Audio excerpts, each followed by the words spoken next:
ននឹងវងតារាចិន្តាឃើញតែវងភក្ត្រថ្លៃបងមានបំណងចងចិនឬស្យាបែ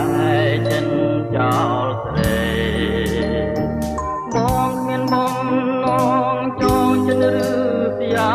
បែចិនចោលស្រីទួងយើងនៅឆ្ងាយដូចមេឃនឹងដីក៏នៅតែស្នេហ៍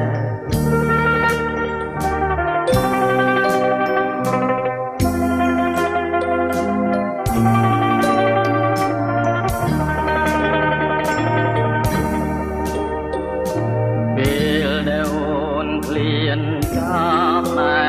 នងបែរងបងក្រំគ្នាខ្វល់តែក្តីខំពីចិនដាចោតអ្នកណាមិនបានរះមិនចាននឹងងងតារាចិនដា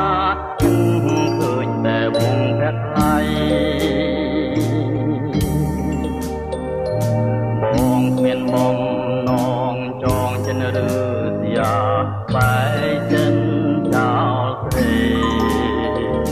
បងមានបំណងចងចិនឬ